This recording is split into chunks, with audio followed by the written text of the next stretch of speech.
Hello, inmates of the asylum. More on that later. Zen copywriting members and whoever else may happen to see this video. This is Vanessa Blay, and today we're going to be doing a video critique of a sales letter written by Colin Palfrey for a service that Colin is about to open up. A little bit of background on Colin is he is an Englishman living in Ireland who recently said he was going to give up tea, and then a couple days later got a teapot or a kettle. And I said, if you're giving up tea, why do you need a kettle? And he said, I'm English. That lasted 24 hours. This is why Colin and I are friends. This is a first draft letter. Colin has had a dream for a long time to buy a ship and sail around the world like a pirate. Pretty cool dream. He was waiting for his son to be old enough to embark upon this dream, and recently discovered that his house is going to be demolished. I think the landlord's developing the property for something. So, his dream is going to come a little bit sooner than realized, so he's ready to buy his pirate ship. And off we go. And so, what he wanted to do here was attract a certain client. One that understands the value of outsourcing and is willing to outsource.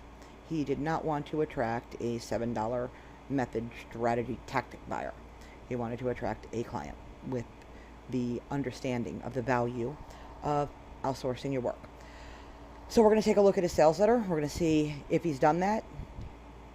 If he hasn't, how to fix it, what he can do better, and what else needs to be done here. So here is the beginning of the sales letter. The first thing I'm going to say is right up here. A pre-head. Hold on. There we go. Your pre-head should state the problem. So let's highlight that. Put it in red. Now, I'm not going to make a bunch of notes and mark this up like a teacher because who wants to do that? So if it's highlighted and it's in red, that means it's something I need to be changed. Now, I do the video sales critique because when I tell you the pre-head needs to state a problem, you'll remember it. Now, the headline. The headline needs work, but that's okay because, like I said, this is a first draft.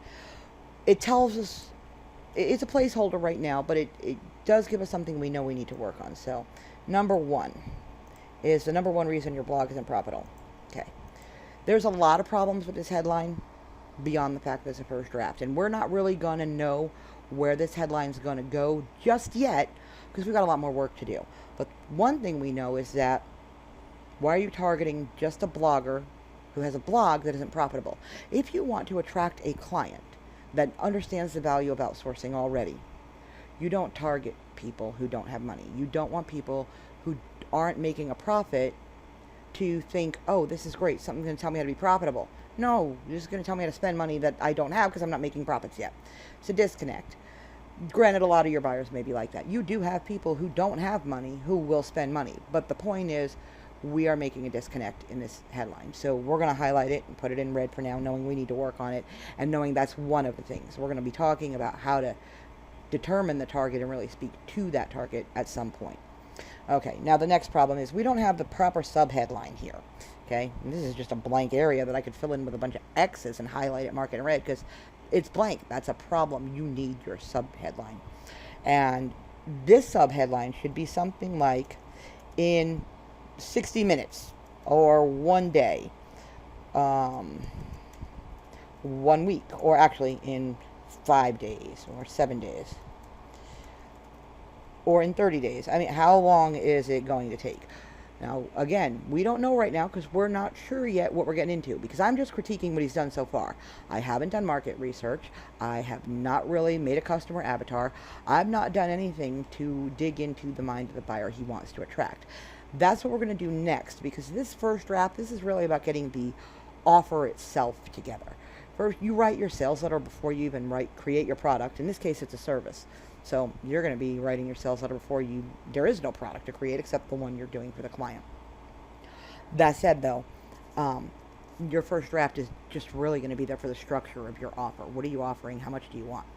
What's it going to do for them is what you're going to fill in as you go. But you want to know what you're going to offer so you know how to justify them buying it. Okay? So one of the things we know is that, if they do value outsourcing, What is their complaint? That their outsourcers take weeks and months? That it took a month? If it took a month, let's say the main complaint of all other people who outsource this kind of work, their main complaint is that the freelancers just take too long to get the job done. That and there's a specific time. They all take a month to get it done. I'm looking for somebody who wants it done in a week. If you can do it in a week, then there's your sub headline, in 1 week or less, okay? Because that's going to hit them. But again, we've got to look into this market a little bit. So we will do that when we start working on the second draft. And if Colin agrees, Colin did agree to allow me to share this video critique so that everybody can have a chance to learn from it. If he allows me to do a second one, and he allows me to go through the whole process of the anatomy of the sales letter writing process and the product creation process and the market research process with him as our little guinea pig, so to speak, then I'll be able to show you a lot more. So do us all a favor and give me a lot of feedback so that he's a lot more likely to say, yeah, I need more feedback. Please, let's keep sharing. Okay, good. Don't tell him I said that. All right, now, where are we? So we've got the sub headline now, and how you can fix it. Yep, that's going to need work too, because again, we have the whole target and position wrong from the headline. Now let's go through the sales letter. Bloggers and temporarily unprofitable webmasters. I want to welcome you to this page. Okay. Stop. Okay. This should actually be, first of all, this is a letter, so it needs to be addressed to someone. Dear friend, dear colleague, dear fellow successful marketer, and those on the brink of success, because that's the mindset you want them to be in. If they have the money to spend with you, but they're on the fence, they don't know if they wanna, you got to convince them why they do. You've got to overcome their objections. Believe me, if they are reading your page and they know what it is up front, they know it's going to be a service offer for you to do this thing for them that's going to make them money. That means they're interested in maybe the thought of that. You've got to tell them how it's going to help them, as opposed to whatever else is available to them they can choose from to try to get help. Okay? So, I would change that to something like, dear fellow successful marketer and those on the brink.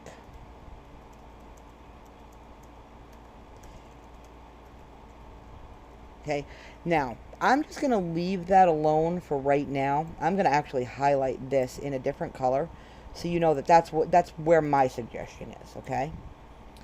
Oh, I don't like that color. Let's pick a different color to highlight it in. I wish this was like a live webinar where I could get you guys to say, do this color, do this color. You know what? Maybe the lighter blue. Okay, that's better. Now, you're jumping right into, here's the issue that's bugging you.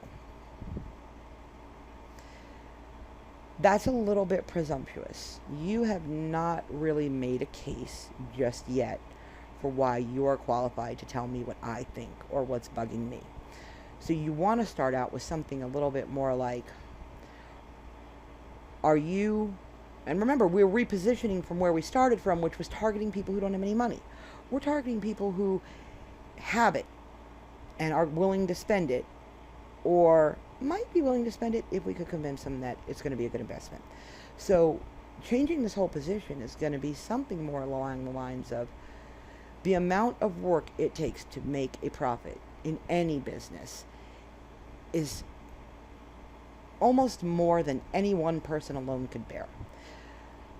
Let's face it, to be successful, you need a team.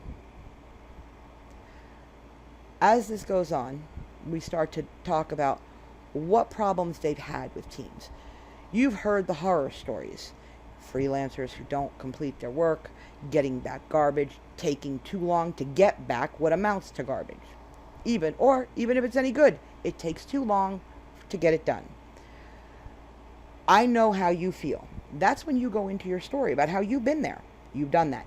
Tell me the horror stories of times you've outsourced and all the things that have gone wrong, but keep it kind of short. Make it powerful. Make one or two examples, but make them quick, one-liners, so you can get on with the rest of the story, which then leads into, if you've ever felt like there has got to be an answer, but you just don't know what it is. I've got great news for you. The answer is right here. Now you start talking about your experience, what you've done as a freelancer. Put your testimonials in here from anybody you've got who talks about how great you do. And especially if, like I said, when you're meeting that number one complaint, solving the problem of that number one complaint for the market. Again, the freelancers take too long, takes them up to a month. You can say, I hired a freelancer off of Upwork to do this particular job. It was supposed to take, 3 days. It wound up taking a month. And when I got it back, it was just utter garbage. I had to pay another freelancer double. So it cost me triple what it should have cost me to begin with. It cost me triple my original budget. And by that point, somebody else had beat me to market. But I persevered. I moved forward. So here's what I did. I hired based on these factors. These are all factors that make you, that make your product so much better than everybody else's. The benefits. After that, you start to introduce the product. So, okay. And we're in the story here. And here's the other thing. These 3 to 5 sentence paragraphs, ditch them. 2 sentences at the most in every line. Or every paragraph, rather. And even then, it's going to be, remember, these people have short attention spans. You need to use your NLP, your italics, your bold, your underline, to draw attention to the parts you really want them to read. Okay, everyone starts out with the same type of dream. I did too. We just covered how we introduce the problem, hint at the solution, introduce, we've been there, hint at the solution, come to the solution. So a lot of what we're going to look at here is going to just be a lot of repetition over that. So let's just go through this. Everyone starts out with the same type of dream. I did too. Make a blog about a subject you enjoy. Okay, and again, we're back to blogging. We need to get this more generalized. This is not just about blogging. Okay, you've got most bloggers, or I should say most successful marketers, don't just have a blog. They're not depending on one stream of revenue.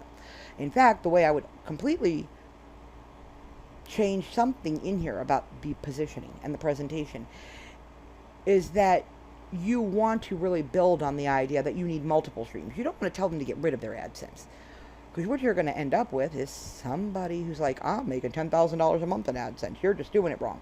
You don't want to leave yourself open to those arguments. You basically want to say, and I read this headline on some blog somewhere years ago, the internet is a game of stacking dimes. Okay, so you cannot rely on one source. You want to position this as an additional source of income, especially because you want to target people who have money.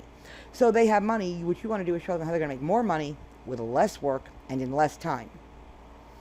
Okay, so again, get rid of this blog, become profitable, and change this to something about multiple streams of income. And what I'm going to do, I may make a second video to show you some of the changes I would make to this. I'm going to have to talk to it about Colin. I want to see if he just takes what I've already given him here and fixes it, or if I end up collaborating with him or helping him with it, rewriting anything. Because I don't really want to do the writing, the changing of the writing, because Colin really this has to be in his voice. And I'm not really just sure enough yet. So if we end up collaborating, then maybe we can, once the second draft is done, we've done everything I say to do in this video, then we take a look at that. So, okay.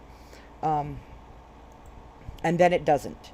Okay, so again, that should have been like a separate line, and it should have been in italics, and, move it in a little bit. Maybe put an ellipsis at the beginning and the end. Okay, and you want this. I do wish I had a red marker to mark this up, because it would be so much easier. Okay, so let's just make a few sidebars here.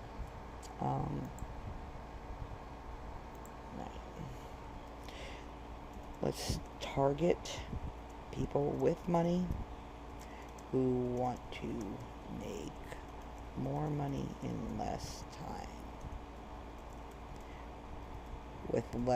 With no less work or no additional work. Okay, so, but before we do that, put that in italics. Okay, before we do that, now here's state the problem. All right, problem, pain points. Okay, so I'm going to put that in red because we know what some of them are already, and we talked about that.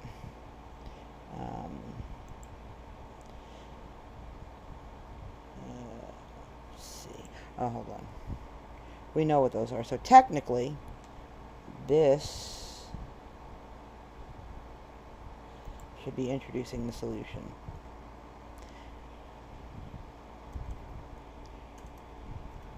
Actually, this is not any, it's a hint at an introduction of the solution. Okay.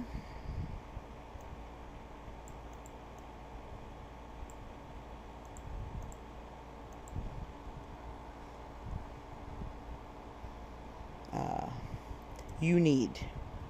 Now, again, that's going to need work. We're going to need a little lead in, but that's, you know, what you want to say to this customer.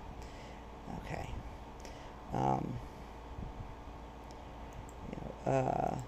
Actually, before you even get there, you want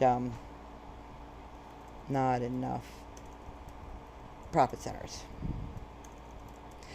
And I am going, and really this is general. We could do some more market research, but generally speaking, this is what is going to sell on the person who has money and is willing to spend it. Okay, so even though you get people to your blog or website, you don't make any money. Again, we're going to have to change all of this just for the fact that we're still targeting the blogger. But hopefully I'm giving enough information here for us to understand that we need to retarget and we need to reposition. Okay, and then enough information to get an idea where you're going so we can get on the second draft. All right, now, credibility. Or actually, this would be more like empathy. Start invoking empathy. And we're going to highlight that and put it in red, of course, because... Actually, I'm going to put that in parentheses, too, because it's something he's got to think about. Okay. I was in exactly your situation, just like you. I realized that sticking ads on your website doesn't work. That's a start. But what you want to do is go into a little bit more detail. Like I said, let's just go back. Hold on. Okay. Doesn't work as a means of making a website profitable. That is too long. It's a very clunky sentence. It doesn't flow. It's not grammatically incorrect. It's just not powerful. It's like, what, you got to read it one or two times and it's like, blah, how boring. Just give me some more oomph here. Show me you feel my pain. I know exactly how you feel. I did this, and this, and probably just like, and this happened and this happened. Does this sound familiar? You try this, you try that, you try this other thing, and none of it works. I've been there.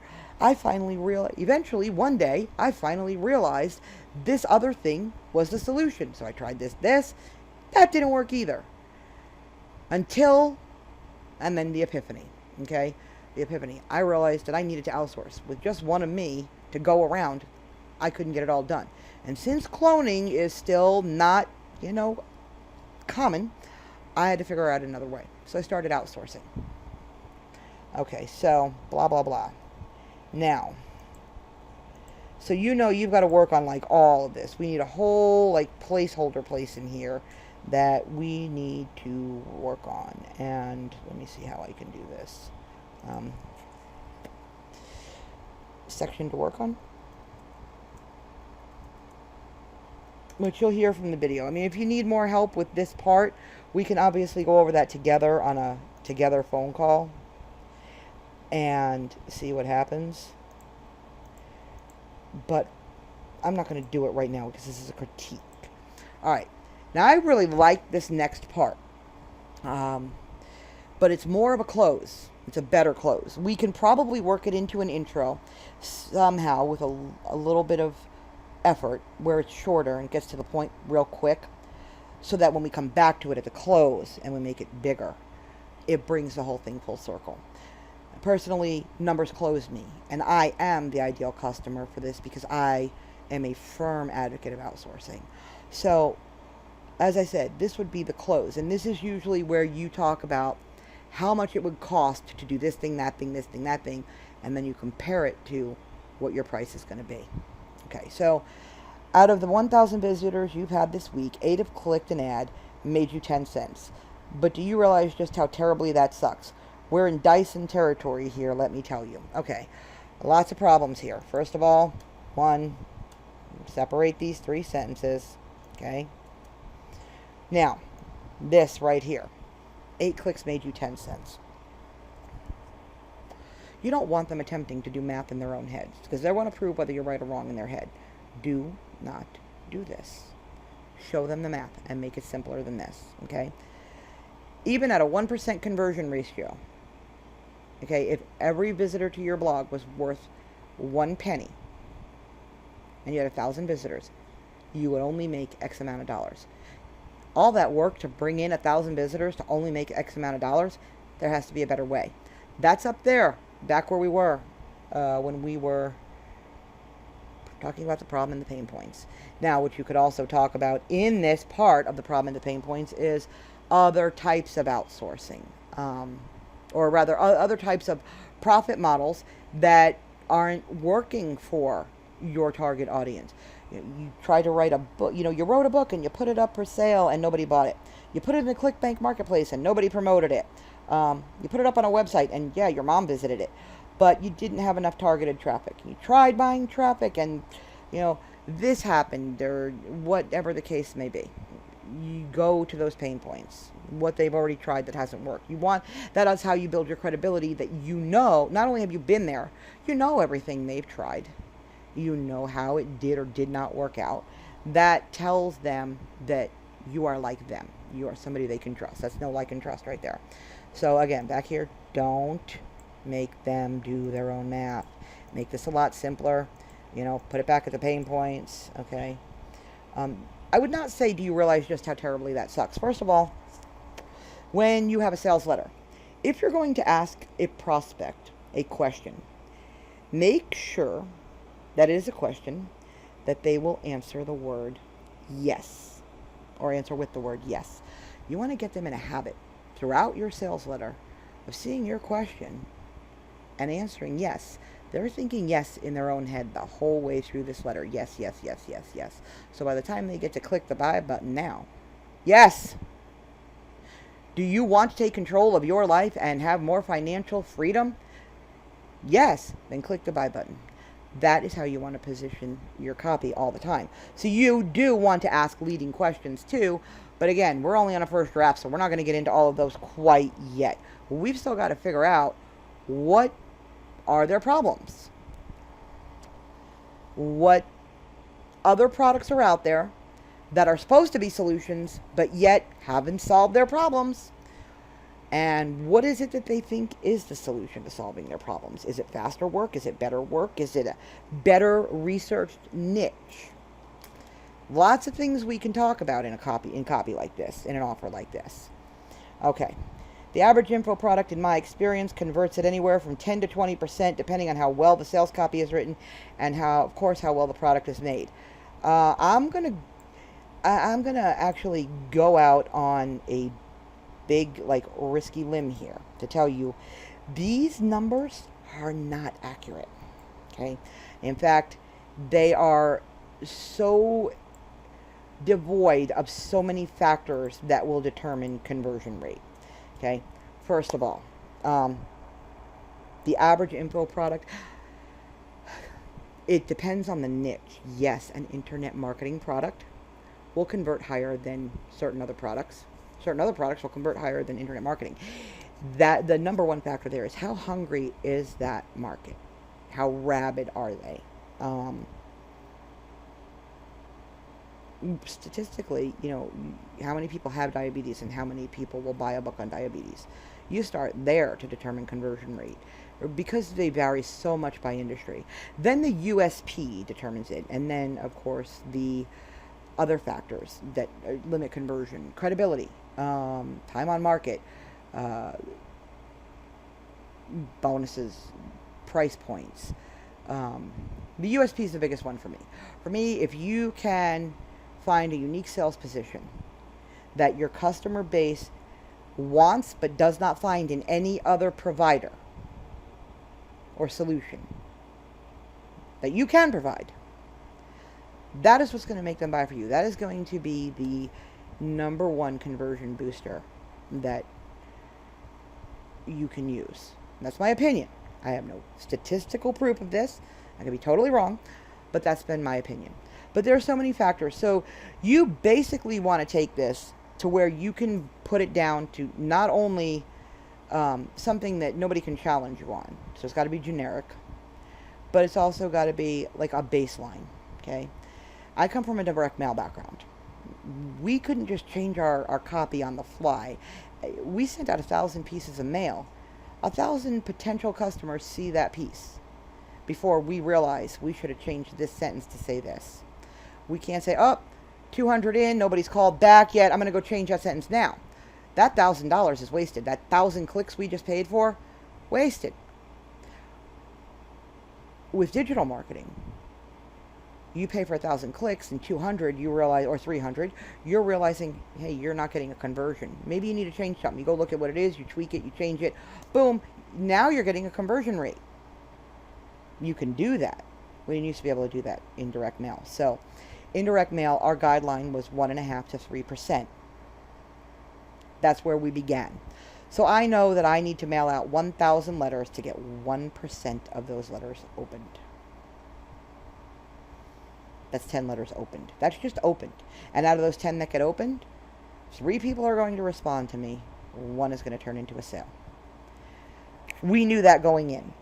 Now, what I do in my copy and actually in my marketing, because even though I write copy, or I've been a freelance direct response copywriter, I've only done that because coming from the direct mail background, I had the street cred and the chops to be able to do web copywriting. The thing is, what makes my copy stand out from everybody else's, my service as a copywriter different, is that I base this copy on market research. When someone comes to me with a product, and the first thing I ask is always, what's your USP?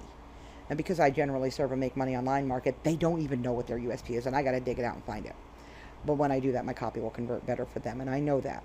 But if I see that they need to do something to make that USP, I'm going to advise them, this is what you need to do, and this is the way to get that done quickly, cheaply, blah, whatever, free, whatever I can figure out about it. Or if I don't know, I'll say, can you solve this problem? Maybe they know a solution, and if they can, that's great. Then we'll increase the conversion rates.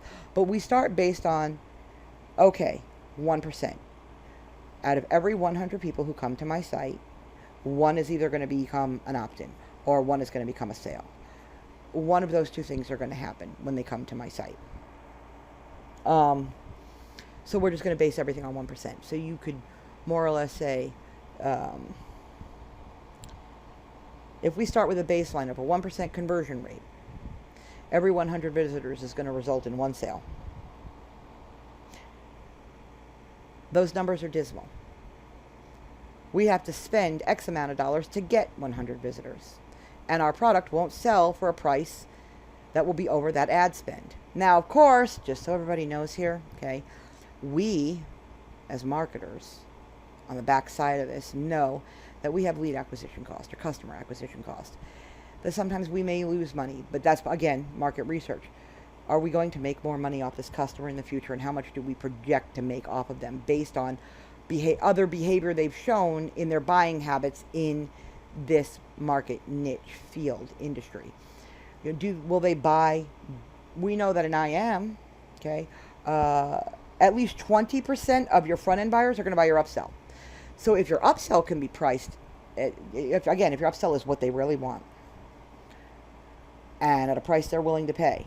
Is that price high enough that you're now going to make a profit just from the 20% of the people who bought the first product? How many will buy the back end? So there you can start determining the lifetime value of a customer. Most businesses really can't do that based, they can't predict or project a lifetime value of a customer because they don't know. They don't know what their customers do. But there are statistics that you can look at in the industry market niche that you can at least use as averages to try to get an idea. Okay, so that's where we want to go with this. We want to just keep it real basic and baseline. Now, let's say you're selling a $17 info product. 1,000 visitors go to that page. Okay. And we're not going to, this all here needs work. Let's say you're selling a $17 info product. I would say, let's imagine. Or I might even say, here's an example. Joe Blow created a $17 info product. He got 1,000 visitors to his page and just 2% bought. 2% is really not a bad conversion rate, but it still only made him $340. Could he increase his conversions? We're going to get to this right about now. Of course, most people can't make a product, so they get the 10 cents. We went back to the targeting of the bloggers. You're telling them why they're only making 10 cents is because they don't have an info product. This is not the reason they're only making 10 cents. Okay? They're only making 10 cents because they don't have multiple streams of income. They don't have good copy. They don't have a well-researched niche with a market that that is rabid and hungry. That's why they're not making money. If you have a niche that is rabid and hungry for all kinds of information and will click on every single thing on a website about that information, even if they're never going to buy anything, and those clicks are $1 clicks, $2 clicks, $15 clicks, they're going to be making money. So, again, the whole thing here we need to change. Okay, and here we get into what is an info product. There are many ways to create an info product, but the easiest to deliver after purchase and to monetize after sale is an ebook. Now he's going into what he's offering. An ebook, the reason I always go with ebook instead of courses is that it is simple. I wouldn't say that. I would not say that. What I would say here is that hold on, let's keep going. I just want to get the whole section at a whole here.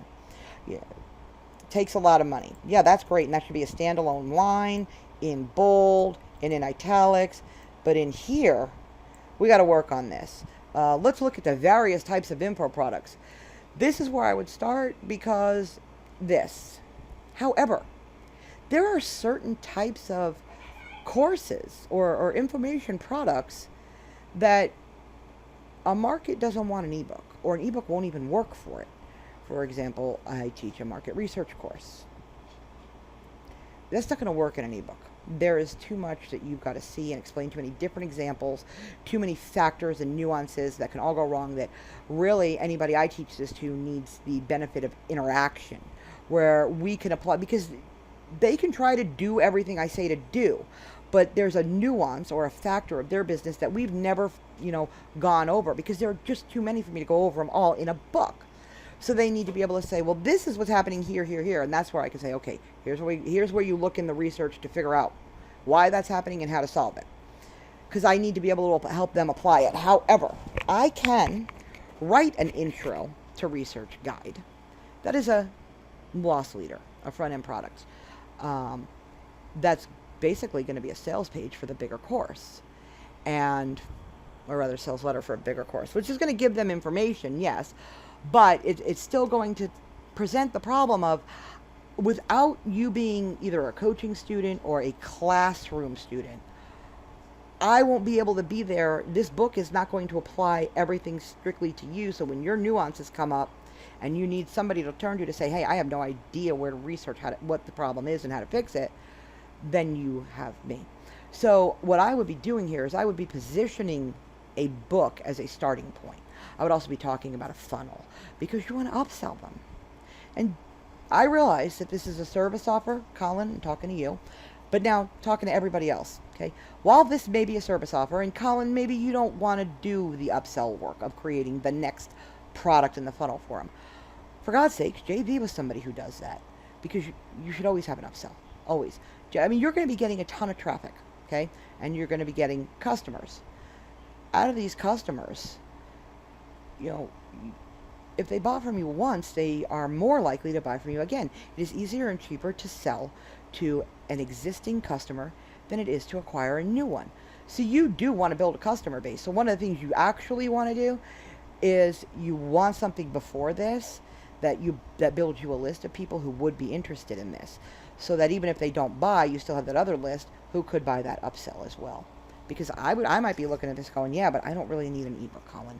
What I need is somebody to create this membership site and all this information from my brain into some kind of digital format where it's already there, and then all I do is I show up once a week to the webinars to answer any questions, and I work one-on-one. So I'm thinking I might want that. So you want to pitch that to me, because if I am somebody who outsources and understands the value of outsourcing, what I want to do is outsource so I can make more money. And if I'm going to make more money, I'm going to want to do it again so I can make more money. So when I want to do it again, what's the next thing I can outsource to you that's really going to bring me back money? So the other thing, and I know we haven't gotten to this in the sales letter yet, but I'm going to jump ahead just a little bit to bring it up. You're only taking 6 clients. You know what? Yes, you're only going to take 6 right now. Everybody else, once that's done, this page turns into an opt-in. You're going on a wait list. Get the wait list.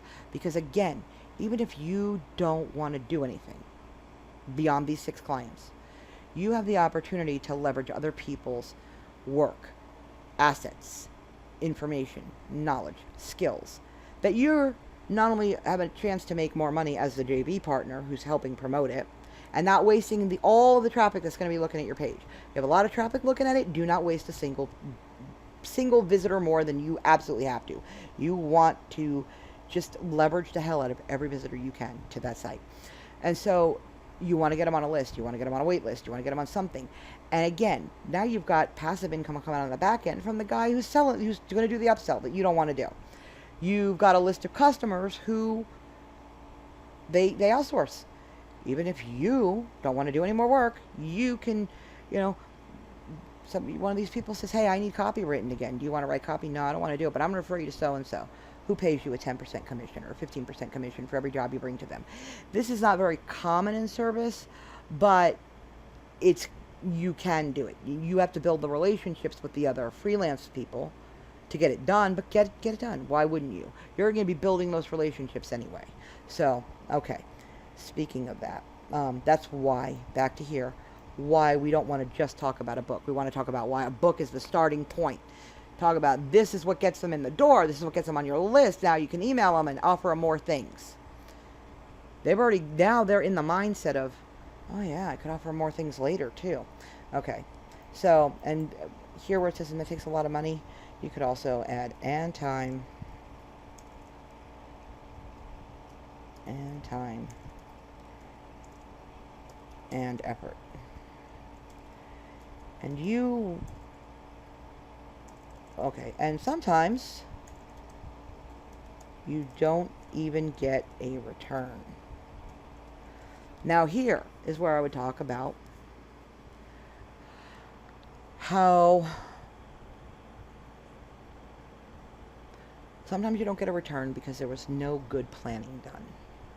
If you're going to do the planning. If you just want somebody who's already come to you with a completely researched niche, you don't really have to do a lot of planning. But my experience is that a lot of them will come to you, they don't even have a niche in mind. They want you to provide one. They're going to ask you that too. Well, can you suggest a niche? And you could say, yeah, I can.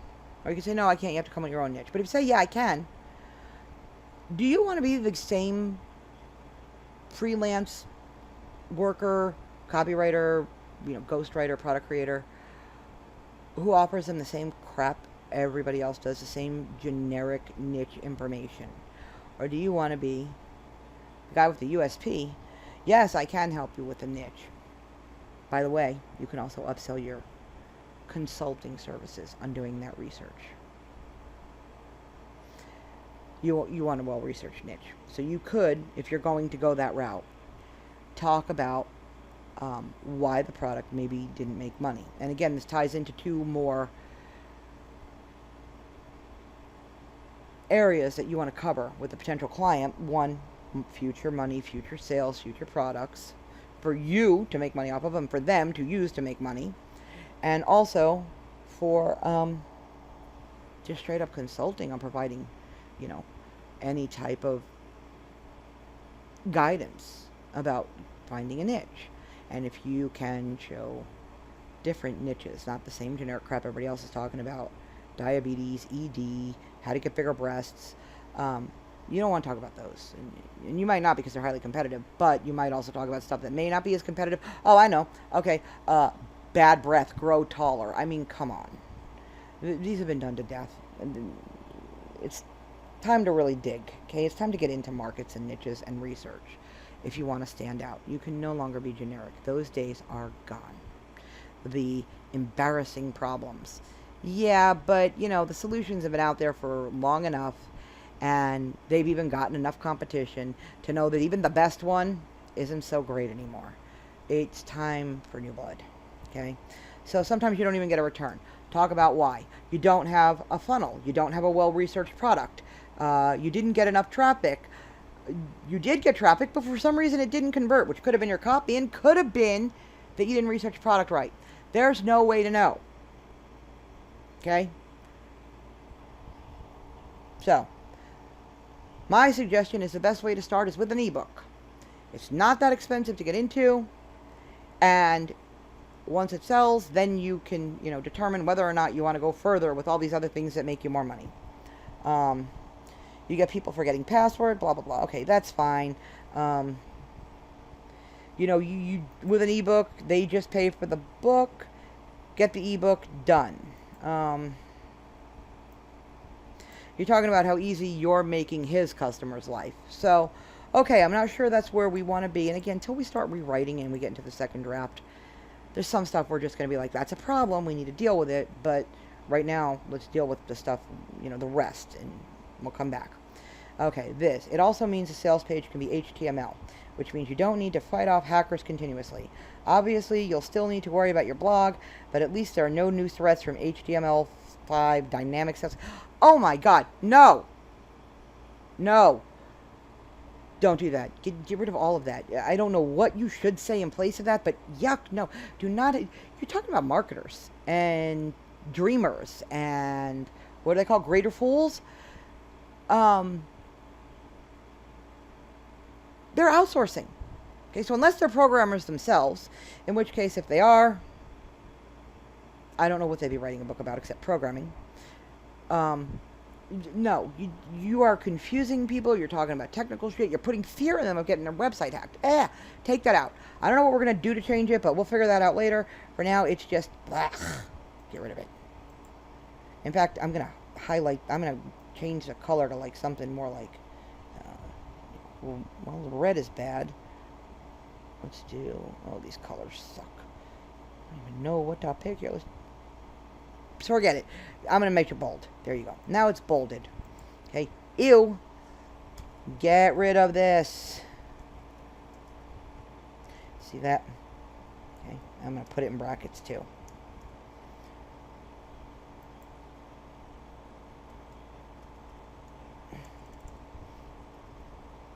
Some of these can be boring, huh?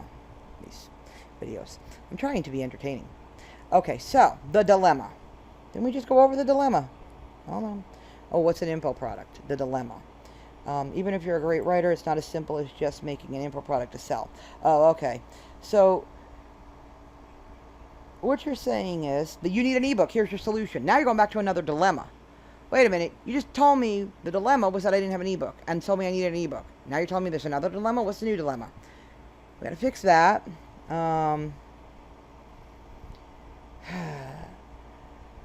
Even if you're a great writer, it's not as simple. The most important aspect that causes an info product to sell is the sales page. Ugh, that needs work. Okay. Here we're going to talk about conversion.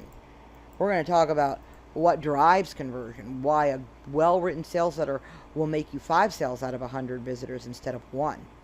Okay. We're going to start talking about conversion.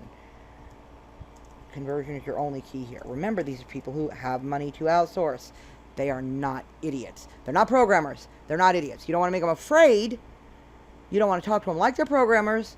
You don't want to instill fear, but you also don't want to assume they're idiots. They're not idiots. All right. Writing sales copy that converts lukewarm traffic into buyers is an art form. Again, this needs a lot of work. And I don't want to do too much here just because of what I said, that you already told them what the dilemma was with an ebook. And now the dilemma was they didn't have one. The solution was they need one. Now you're going into another dilemma. So you're going to need to tighten this up. Either say, here is the problem. You need an ebook, a sales letter, and good graphics. Or, you need to separate them. There are 3 problems. The first problem is this. The second problem is this. Third problem is this. Okay, now you come into the solution. To get this done cost this much. To get this done cost this much. To get this much cost this much. Add it all up. And it should be a minimum of 3 times what you want to charge for your service. So, I believe you wanted... Where's your price on this? Hold on. I thought it was $500. Okay.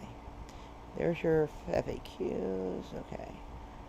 I want it, but how much? Wait a minute. There we go. $497. So $500. Okay. And you're telling me 1 to 2 weeks. Great. I hope you solved that problem we were talking about earlier. So you want $500 for this. So I want you to tell me how a book is going to cost me $1,500 to get written. How my sales copy is going to cost me at least $2,000 to get written. And how my graphics are going to be whatever the hell graphics go for. I don't even use them, so I don't know. $100, $200, $300, whatever it's going to cost. Add that all up. Show me my total. Now show me how I'm getting yours for a third of that. Okay? And again, my questions, you ask the questions that I'm going to say yes to. You know? If you could get it done for a third of that, of course you'd want to do it, right? Yes. Okay, it's hypnotic. So I think that is the extent of what I want to do on this particular critique, just because we have so much work to do at this point that we need, but then see, I'm seeing more problems here. Okay, we need to figure this out. Hold on. Let me just have a quick look. Because I'm trying to make this bite-sized and small so you can do enough at a time, but here, and then came some luck. This should have been back up at the beginning of the page when you were talking about how you tried all these things and failed. This goes up there, right after that section, that it introduces you, that it invokes that empathy. So, I don't want to move it around now just because we have other work that needs to be done before we start moving things around. Okay? And based on what I've told you about some of the stuff you've actually written, the way you've worded it, we're going to need to do a lot of work on that too. But let's get the format. Okay, I want it, but how much? Why an info product? You kind of already covered that, so that's getting a little bit redundant. And if anything, this should be up in your book section. Okay? Do I need to tell you what to write? Here's how that works. No, you don't have to, unless you want to give me some direction before I start, in which case you can. I ask you the niche and anything you especially want covered in the book. I research what will sell in your niche. Okay, so you've got that. That's good. So again, when we go up and we talk about how they don't have multiple profit centers, and the easiest one to start with is a book, this should go there with that part. Okay?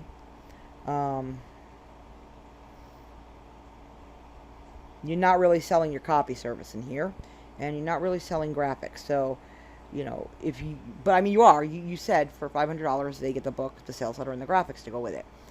So when you say that, you've got your good little spiel about the book itself.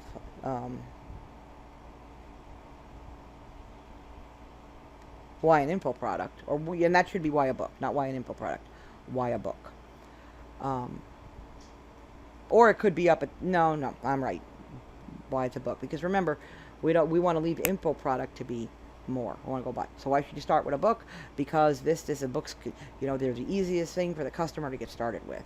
You might be, unless you're dealing with a really advanced audience, in which case, you know, if you've already gotten on my list, because remember, you're going to put something in front of this to get them on a list, or use an exit strategy to, if they don't buy, and get them on a different list, they contact me and I'll, you know, we'll see. Matter of fact, that's the best thing you probably could do for a front end or maybe an exit strategy, is to ask, why.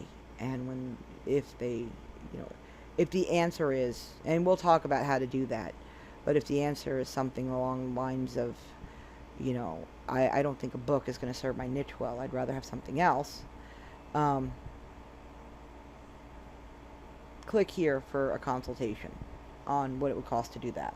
Or, you could say, you don't really, here's the thing, on a sales page, you don't want outbound links. So you don't want to be giving your email saying, if you don't want this, or if you don't think you have a niche, if you want me to pick a niche for you, or if you want me to create a course for you instead of an ebook, you don't want any of that on your sales page, because you don't want them to have the option to think about what else they might want instead of this. You want to do that if they exit without buying. Or if they buy and you want to upsell. Okay, so why an info product, I would change to why a book, and I would talk about why a book is better there. Because you want to talk about the different kinds of courses before you get into the book. Also,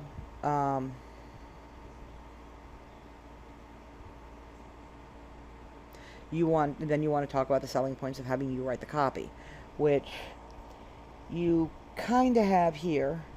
A sales page written by myself, much like this one. The download page, privacy and policy pages. Okay, that's not bad. Coordinated graphics throughout the product sales page. A real chance to profit from your blog website rather than living off the pennies that come from AdSense and similar ad networks. Okay, so yeah, that's your recap, and that's not bad, but remember, we're going to have to get rid of this, and we're going to have to change this to just one stream of income. Or rather, just one stream of unreliable income.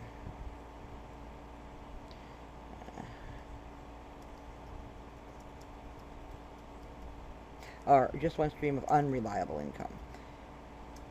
And this is where I would talk about a little bit more, and up in the beginning too, that part of the problem with people is when they go into a niche, when they don't do their proper research, they really don't know how much their income is going to be from their efforts. With you doing the right kind of research, they can pretty much tell how much money they should make every month. Because the statistics to predict that are out there. All you've got to be able to do is find them yourself. And that was one thing that would make you stand out from all the competitors you have as a freelancer. Would that be that you can actually help them pick a niche where they can predetermine an estimate of how much money they'll make in return for all their efforts. It won't be 100% accurate every time. It's going to have a margin for error because they're statistics. And you've got to not only look at the statistics, but you've got to, and remember, statistics almost always behind, at least 30 days. But you've got to see where market changes may have affected those stats in the last 3 months, 6 months, 7 days. Sometimes you can do that if the niche has active blogs and forums. Okay, now you're here to just 6 clients. Again, no, I'm not going to do that. What I'm going to do here is fast action taker price. Because and I mean, that's not what you're going to say, obviously, but that's how you're going to position. It's a fast action taker price. You don't say you're only going to take 6 clients, because they're going to be on the fence. No. After that, or you have the guy who's like, yeah, I really want it, but I'm not going to be able to pay you till next month. Fine. Here you go. Go on my wait list. So you say after that, and you have them on retainer. And again, don't worry if you don't want to write more beyond the 6. Don't worry about it. Find somebody else to outsource your shit to. Make the price high enough that, the price of this thing is $3,500. But for the next 6 clients, I'm only charging $500. If you want to pay, a deposit to keep me for after, then fine. We'll work that out. Right now, I just want you to get started on fixing the problems we've already gone through so far. The FAQs, good. We'll go through those later. The order now, I would change this to something like start. Let's see. Get your multiple streams of income. started now. Because remember, you want this to have them in the mindset of also, or at least begin to work at putting them in the mindset of buying more. Wow, this did such a good job for me. I'm going to want more. I'm going to want more of these things for more streams of income. So however you're going to ask for the sale, anything you do throughout the sales letter where you have an opportunity to put them in the frame of mind to also want the upsell later. Remember, they're going to be so successful from what you do. It's going to help them so much, make them so much money. They're going to want to do it again. They're going to want to know what else is better. What else can I do that would make more money? So throughout your copy where you have the opportunity to sort of, be a fluffer, for lack of a better term, for your upsells and your back ends and everything else you're going to pitch them throughout the course of their lifetime as your customer. You want them to want it. So you want to always be putting them in the mindset where you can. You always want to put them in the mindset of what they're going to buy next. What's going to do more for them. How much better they're going to do. Without actually coming out and saying that. So hopefully you'll be one of these 6 clients. As soon as I have 6, I will disable the button. If I don't disable a button and you are the 7th, I will refund your order after disabling. Yep, we're going to work on that because what we want to do is talk about how we are going to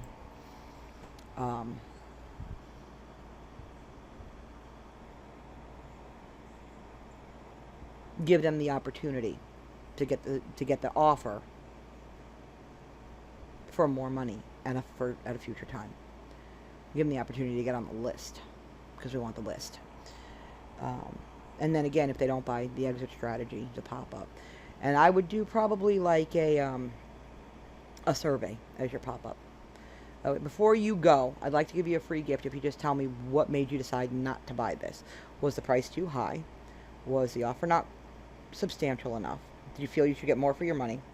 Do you want something different than an ebook? And honestly, Colin, $500 for copy and the book? You shouldn't even charge less than $1,000 for a sales letter.